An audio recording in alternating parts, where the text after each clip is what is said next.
Welcome to daily Hindu news analysis. ఈరోజు మనం important current affairs articles and అలాగే దాని వెనుకొని చీకే పార్ట్ చూద్దాం. ఈరోజు డేట్ May 24, 2025.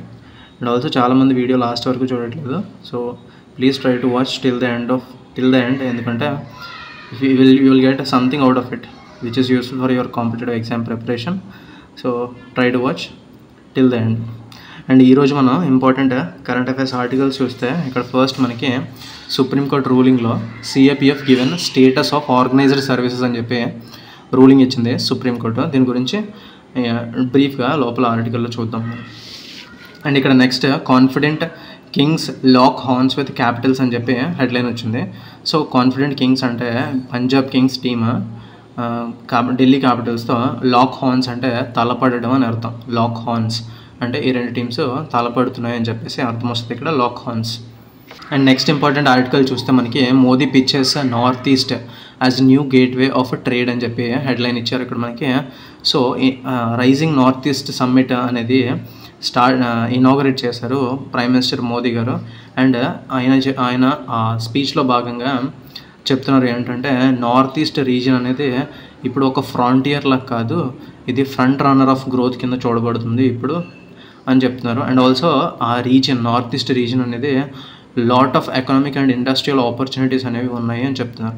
ఈ నార్త్ ఈస్ట్ ఎస్పెషల్లీ మనం చూస్తే 8 స్టేట్స్ ఉంటాయి ఈ నార్త్ ఈస్ట్లో. And 7 sisters plus 1 state Sikkim వచ్చేసి కంప్లీట్లీ మనం 8 స్టేట్స్ ఈ రీజియన్లో ఉంటాయి మనకి. సో ఇది gateway for south east Asia కింద కూడా కన్సిడర్ చేస్తాం మనం ట్రేడ్, ఎందుకంటే సౌత్ ఈస్ట్ ఏషియాకి కనెక్టింగ్ పాయింట్ లాగా ఉంటుంది నార్త్ ఈస్ట్ రీజియన్ అనేది. సో ఇక్కడ major power house of energy కింద చూస్తాం మనం ఈ ఏరియాని. అండ్ ఇక్కడ కొంచెం బయో ఎకానమీ, కొన్ని sectors bio economy, bamboo, tea production, petroleum, sports and eco tourism ఇవి emerging areas of interest in the north east region. And ఇక్కడ మనకి మోదీ గారు ఈ రీజియన్ ఎలా డిస్క్రైబ్ చేశారంటే అష్టలక్ష్మీస్ అంటే 8 ఫార్మ్స్ ఆఫ్ గాడెస్ లక్ష్మి కింద ఈ 8 స్టేట్స్ ఆఫ్ నార్త్ ఈస్టర్న్ స్టేట్స్ని డిస్క్రైబ్ చేశారు. అండ్ ఆల్సో ఈ gateway to the south east Asia అని చెప్పాం కదా. So and also association for south east Asian నేషన్స్కి ఆ బ్లాక్ ఆసియన్ బ్లాక్ కూడా ఇది గేట్వే కింద ట్రేడ్ విషయంలో పనిచేస్తుందని చెప్పేసి చెప్పారు. అండ్ నెక్స్ట్ ఇంపార్టెంట్ ఆర్టికల్ చూస్తే మనకి India to push global watch dog to put Pak back on its grey list. So ఇది గ్లోబల్ వాచ్ డాగ్ అంటే ఏంటంటే ఇక్కడ FATF అంటే ఫినాన్షియల్ యాక్షన్ టాస్క్ ఫోర్స్. ఇది ఏం చూస్తుందంటే ఓవరాల్ గ్లోబల్ వైడ్గా money laundering and terror financing related things మీద ఇది ఒక వాచ్ డాగ్ లాగా పనిచేస్తుంది. ఈ ఆర్గనైజేషన్ అనేది ఫైనాన్షియల్ యాక్షన్ టాస్క్ ఫోర్స్. ఇది మనకి 1989లో స్టార్ట్ చేశారు. G7 గ్రూపింగ్ అనేది స్టార్ట్ చేసింది. So G7 grouping is nothing but developed countries అన్నీ కలిసి ఒక గ్రూపింగ్ ఫామ్ చేసాయి. సో వాళ్ళ ఇంట్రెస్ట్ ప్రమోట్ చేసుకోవడం కోసం సో ఆ గ్రూపింగ్ ఫామ్ చేసిన ఈ ఫైనాన్షియల్ యాక్షన్ టాస్క్ ఫోర్స్ అనేది టెర్రర్ ఫినాన్సింగ్ రిలేటెడ్ ఇష్యూస్ని చూస్తుంటుంది. 1989లో స్టార్ట్ చేశారు. And India became member of it in 2010లో మెంబర్ అయింది ఇండియా. అండ్ ఇక్కడ మనకి ఇండియా ఈ యాక్షన్ టాస్క్ ఫోర్స్కి ఒక డోసియర్ సెండ్ చేస్తుంది. ఎందుకంటే reinclusion of Pakistan on its grey list. అంటే ఇందులో లిస్టులు ఉంటాయి. గ్రే లిస్ట్లో పెట్టినట్టయితే ఆ కంట్రీ మీద సమ్ స్క్రూటినీ పెరుగుతుంది. అండ్ ఆల్సో ఎకనామిక్ శాంక్షన్స్ అనేవి ఉంటాయి. గ్లోబల్లీ ఎకనామిక్ శాంక్షన్స్ విధిస్తారు ఎందుకంటే వాళ్ళు టెర్రర్ ఫినాన్సింగ్ అనేది చేస్తున్నారు కాబట్టి. ఇంతకుముందు 2018లో దీన్ని ఇంక్లూడ్ చేశారు పాకిస్తాన్ని, కానీ 2022లో దాన్ని రిమూవ్ చేశారు. మళ్ళీ ఆ గ్రే లిస్ట్ నుంచి రిమూవ్ చేశారు. సో ఇప్పుడు మళ్ళీ recently on the back drop of this terrorist attack India మళ్ళీ దాన్ని పాకిస్తాన్ కంట్రీని ఈ గ్రే లిస్ట్లో ఇంక్లూడ్ చేయాలని చెప్పేసి మళ్ళీ ఒక డోసియర్ అనేది పంపించడానికి రెడీ అవుతుంది. అండ్ నెక్స్ట్ ఆర్టికల్ చూస్తే మనకి government looks to promote Manduva houses as home stays. So ఇవి మండువాస్ అంటే ట్రెడిషనల్ హోమ్స్. ఇవి గోదావరి రీజియన్లో ఉభయ గోదావరి జిల్లాల్లో ఇవి ట్రెడిషనల్ హోమ్స్. ఇవి ఏంటంటే విలేజెస్లోనే అండ్ ఆల్సో కొబ్బరి తోటల మధ్య అంటే కోకోనట్ ఆర్చర్డ్స్ మధ్యలో ఈ హోమ్స్ అనేవి కట్టుకున్నారు. అండ్ ఈ కట్టుకున్న వాళ్ళందరూ ఫారెన్లో మోస్ట్ ఆఫ్ ది పీపుల్ ఫారెన్లో సెటిల్ అవడంతో ఈ మండువా హౌసెస్ అనేవి ఖాళీగా ఉన్నాయి. సో గవర్నమెంట్ దేర్ ఒక ఆపర్చునిటీ చూస్తుంది. So government is looking to promote these Manduva houses as a home stays కింద ప్రమోట్ చేయాలనుకుంటుంది in part of this eco tourism. And ఇక్కడ మనకి ఆపరేషన్ కగర్ అని ఇక్కడ ఇచ్చారు కదా. ఇది రీసెంట్లీ ఛత్తీస్గఢ్లో మావోయిస్టులని కొంతమందిని 27 మావోయిస్ట్ని చంపారు మన forces, armed forces. So in part of this operation Kagar, operation ఏదైతే చేపట్టారో దాన్ని ఆపరేషన్ కగర్ అంటాం. అండ్ నెక్స్ట్ ఆర్టికల్ చూస్తే మనకి ఆల్రెడీ నిన్న అనాలిసిస్లో చూసాం, మనకి ఈ ఊబర్, ఓలా ఏవైతే ఉన్నాయో, ర్యాపిడో ఇవి ఏవైతే ఉన్నాయో వీళ్ళు అడ్వాన్స్ టిప్స్ పే చేయమని చెప్పేసి నర్డ్ చేస్తున్నాయి, అంటే ఫోర్స్ చేస్తున్నాయి యూజర్స్ని. ఎందుకంటే ఫాస్ట్ సర్వీస్ ప్రొవైడ్ చేస్తామని చెప్పేసి ఆ విధంగా అడ్వాన్స్ టిప్స్ పే చేయమని చెప్పేసి ఫోర్స్ చేస్తున్నాయి. ఇది అనెథికల్ అండ్ ఎక్స్ప్లాయిటేటివ్. ఎందుకంటే టిప్ అనేది వాలంటరీగా ఉండాలి. ఆ సర్వీస్ అయిపోయిన తర్వాత టిప్ ఇచ్చేది మనం వాలంటరీగా ఇస్తాం. దాన్ని వాళ్ళు ముందుగానే ఫోర్స్ చేయకూడదు, నడ్జ్ చేయకూడదు యూజర్స్ని. ఇందులో ఎథికల్ కన్సర్న్స్ ఉన్నాయి, అనెథికల్ కన్సర్న్స్ ఉన్నాయి. And it is an exploitative practice అని చెప్పేసి CCPA అంటే సెంట్రల్ కన్స్యూమర్ ప్రొటెక్షన్ అథారిటీ నోటీసెస్ని ఇష్యూ చేసింది. These Uber, like Ola and these ప్లాట్ఫామ్స్కి నోటీసెస్ అనేవి ఇష్యూ చేస్తుంది. అండ్ ఇక్కడ మనకి ఈ ఆర్టికల్లో Basavaraju skilling could defang the Maoists and serve as a chance for peace. ఇక్కడ ఈ ఆర్టికల్లో మనకి డీఫాంగ్ మీనింగ్ ఇంపార్టెంట్. డీఫాంగ్ అంటే హార్మ్లెస్, అంటే డిస్ఆర్మ్, అంటే ఆర్మ్స్ లేకుండా, ఆర్మ్స్ అంటే ఆయుధాలు లేకుండా అయిపోయినట్టు అయిపోతుంది. ఇప్పుడు డీఫాంగ్ హార్మ్లెస్ పొజిషన్ అని అర్థం. ఇక్కడ ఈ బసవరాజు స్కిల్లింగ్ అంటే ఈయన ఒక మావోయిస్ట్. రీసెంట్లీ ఛత్తీస్గఢ్లో మన నక్సలైట్స్ మీద దాడి చేసి 27 మావోయిస్ట్ అనేవి చనిపోయారు. So as part of operation Kagar, ముందే చదువుకున్నాం మనం operation Kagar. And next article చూస్తే మనకి the vlogger who is being called a spy. So ఇది బ్రీఫ్గా చూద్దాం. ఇది గ్రౌండ్ జీరోలో పెద్ద ఆర్టికల్ ఇచ్చారు. ఇది బ్రీఫ్గా చూస్తే మనకి ఇక్కడ ఎస్పియోనేజ్ మీనింగ్ ఇంపార్టెంట్. ఎస్పియోనేజ్ అంటే స్పై చేయడం, సో గూఢచర్యం చేయడం ఎస్పియోనేజ్ అంటే. ఈవిడ 34-year-old యూట్యూబ్ బ్లాగర్ ఫ్రమ్ హర్యానాకి చెందిన ఈవిడ యాక్చువల్లీ హిసార్ పోలీస్ ఈవిడ్ని అరెస్ట్ చేశారు, ఎందుకంటే స్పై చేస్తుందని చెప్పేసి. ఈవిడ యూట్యూబ్ బ్లాగ్స్ చేస్తుంటుంది యూట్యూబ్లో. And recently before this operation Sindoor ఈవిడ పాకిస్తాన్ అనేది ట్రావెల్ చేస్తుంది. అండ్ పాకిస్తాన్ హై కమిషన్ ఆఫీషియల్స్తో ఈవిడ కాంటాక్ట్లో ఉంది. And also some sensitive information వాళ్ళకి పాస్ చేసింది అని చెప్పేసి ఈవిడ మీద అలిగేషన్స్ ఉన్నాయి. So and the investigation is going on and clear evidence అనేది లేదు. So police are trying to get down the information. So and also ఈవిడ ఏంటంటే పాస్పోర్ట్ తీసుకోవడానికి వీసా అప్రూవల్ కోసం హై కమిషన్కి వెళ్ళింది. సో అక్కడ ఈ పర్సన్స్తో పరిచయం ఏర్పడి అండ్ ఆల్సో అక్కడ వీళ్ళు ఈవిడ ట్రిప్స్ని పాకిస్తాన్కి ఈవిడ ట్రిప్స్ని అవి స్పాన్సర్ చేశారు. సో ఈ lavish life style and luxurious life స్టైల్కి ఈవిడ సమ్ సెన్సిటివ్ ఇన్ఫర్మేషన్, ఇండియా తరపున సమ్ సెన్సిటివ్ ఇన్ఫర్మేషన్ పాస్ చేసిందని చెప్పేసి ఈవిడ మీద కేసు రన్ అవుతుంది. So investigation is going on. And already మనం ఇందాక చూసాం కదా, సుప్రీంకోర్టు రూలింగ్ ఇచ్చింది CAPF officers to be organised services for all purposes. ఎందుకంటే ఇక్కడ ఈ CAPF అంటే సెంట్రల్ ఆర్మ్డ్ పోలీస్ ఫోర్సెస్లో IPS ఆఫీసర్స్కి టాప్ మోస్ట్ ర్యాంక్స్ అనేవి ఇస్తారు.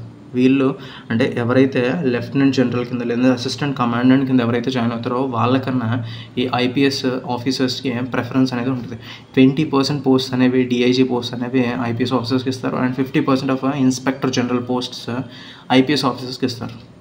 సో అండ్ ఆల్సో ఇక్కడ మినిస్ట్రీ ఆఫ్ హోమ్ అఫైర్స్ ఈ క్యాడర్ కంట్రోలింగ్ అథారిటీ ఈ CAPFs అన్నిటికీ. And CAPFs includes border security force, CISF అంటే central industrial security force, and CRPF central reserve police force, and Sashastra Seema Bal and Indo Tibetan border police.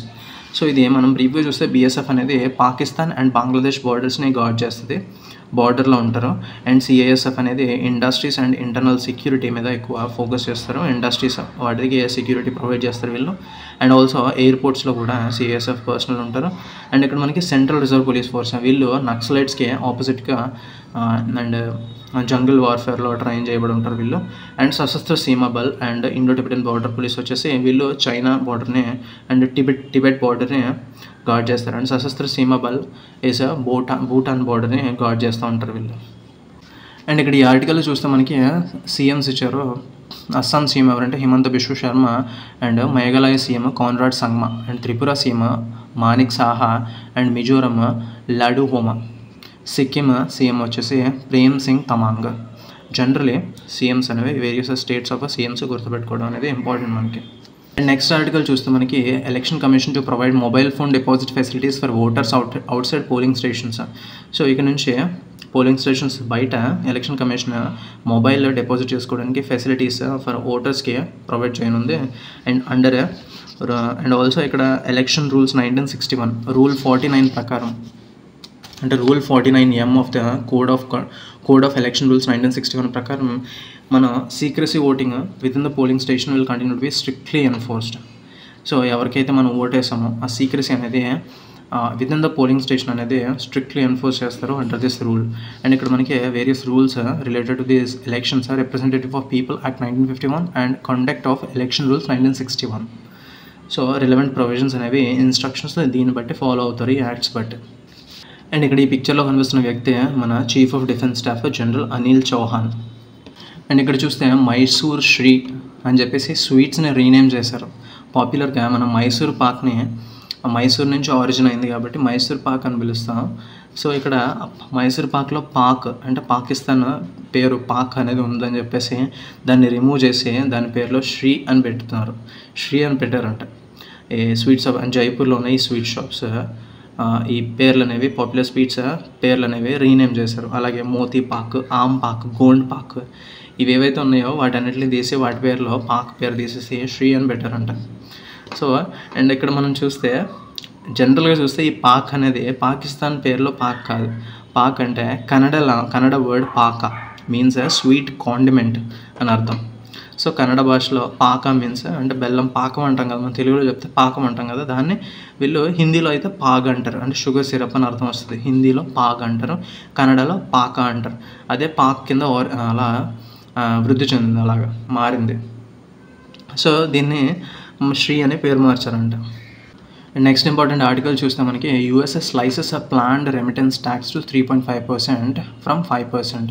So ఇక్కడ remittances అంటే యూఎస్లో పనిచేస్తున్న వాళ్ళు Indian families ఎవరైతే ఉంటారో వాళ్ళకి రిటర్న్ బ్యాక్ చేస్తారు కదా, వాళ్ళు సంపాదించిన డబ్బులు. సో దాని మీద ట్యాక్స్ అనేది విధిస్తుంది యూఎస్ గవర్నమెంట్. సో దాన్ని 5% నుంచి 3.5%కి తగ్గించింది అని చెప్పేసి ఇక్కడ చెప్తున్నారు. అండ్ ఇక్కడ ఈ ఆర్టికల్ చూస్తే మనకి IMF confirms Pak funding issue didn't come up for voting. So ఈ IMF అనేది ఇంటర్నేషనల్ మానిటరీ ఫండ్ అనేది పాకిస్తాన్కి ఫండింగ్ చేయబోతుంది. So on part of it మనకి ఎక్స్టెండెడ్ ఫండ్ ఫెసిలిటీ ప్రోగ్రామ్ ఇది ఏ ఆర్గనైజేషన్ ఇష్యూ చేస్తుంది, ఈ ప్రోగ్రామ్ కండక్ట్ చేస్తుంది అని చెప్పేసి ఎగ్జామ్లో అడుగుతారు. ప్రీవియస్ ఇయర్ యూపీఎస్సీ క్వశ్చన్ కూడా ఇది extended fund facility programme by IMF ఇది. So international monetary fund. And next చూస్తే మనకి బ్యాంకింగ్ ఎగ్జామ్స్కి ఇంపార్టెంట్ కరెంట్ అఫైర్స్ ఇది RBI to transfer 2.69 lakh crore to government via dividend. So dividend గవర్నమెంట్కి transfer చేయబోతుంది reserve bank of India. Dividend అంటే it's like a profit. So సర్ప్లస్గా ఉంది 2.69 lakh crores. So union గవర్నమెంట్కి అకౌంటింగ్ ఇయర్ 2024-25కి గాను గవర్నమెంట్కి ట్రాన్స్ఫర్ చేయబోతుంది. అండ్ మన RBI governor Sanjay Malhotra. And ఇక్కడ ఈ ఆర్టికల్ చూస్తే మనకి యునైటెడ్ నేషన్స్ చీఫ్ ఎవరంటే Antonio Guterres. And next important article మనకి అది బ్యాంకింగ్ ఎగ్జామ్స్కి ఇంపార్టెంట్, ఎందుకంటే ఆబ్జురీస్ అంటే డెత్ అండ్ ఆబ్జురీస్ అనే టాపిక్లో కరెంట్ అఫైర్స్లో ఇది ఎక్కువగా అడగచ్చు. అండ్ ఈయన Brazilian photographer and environmentalist Sebastiao సాల్గడో award winning images of nature and humanity ఈయన తీశారు. So on part of it ఈయన తీసిన రీసెంట్ సిరీస్ అమెజోనియా వర్కర్స్. ఇందులో మనకి manual labour around the world దాని గురించి అంటే యాక్ట్ అనేది చూపించారు. And also exodus is famous work exodus. ఈయన బ్రెజిలియన్ ఫోటోగ్రాఫర్ సెబాస్టియో సాల్గాడో. సో ఈయన చనిపోయారు at the age of 81. Next article చూస్తే మనకి Yunus ముల్లింగ్ resignation suggest reports cabinet members says otherwise. So ఇక్కడ ముల్లింగ్ అంటే థింకింగ్ లేదంటే పాండరింగ్ అంటే ఆలోచిస్తున్నారు రెజిగ్నేషన్ ఇవ్వాలి అని చెప్పేసి. నెక్స్ట్ ఇంపార్టెంట్ ఆర్టికల్ మనకి UK's Chagos islands deal with Mauritius risks entrenching exile of some islanders అని చెప్పించారు. అండ్ ఈ చాగోస్ ఐలాండ్స్ యూకే మారిషియస్కి లీజ్కి ఇవ్వబోతుంది, 99 years వరకు లీజ్కి ఇవ్వబోతుంది. సో ఇక్కడ మనకి and also Diego Garcia the largest island in this grouping related to మారిషియస్లో ఉన్న లార్జెస్ట్ ఐలాండ్ ఏంటంటే డీగో గార్సియా. సో ఇది మనకి ఈ Chagos islands located in Indian Ocean. And Chagos islands అనేది ఇండియన్ ఓషన్లో లొకేట్ అయ్యి ఉంది and south of Maldives locate అయ్యి ఉంది ఈ చాగోస్ ఐలాండ్స్. అండ్ ఇక్కడ మనకి నెక్స్ట్ ఆర్టికల్ చూస్తే మనకి స్పోర్ట్స్ అండ్ రిలేటెడ్ పర్సనాలిటీస్లో Abhay Singh and Anahat Singh related to squash game. So ఇక్కడ మనకి ఎగ్జామ్ పాయింట్ ఆఫ్ వ్యూలో important current affairs articles and అలాగే దాని గురించి జీకే పార్ట్ కూడా చూసాం. సో వీడియో ఇక్కడ వరకు మీరు వచ్చినట్లయితే అండ్ వీడియో మీకు నచ్చినట్లయితే like, share and subscribe, and thank you for watching. That's it.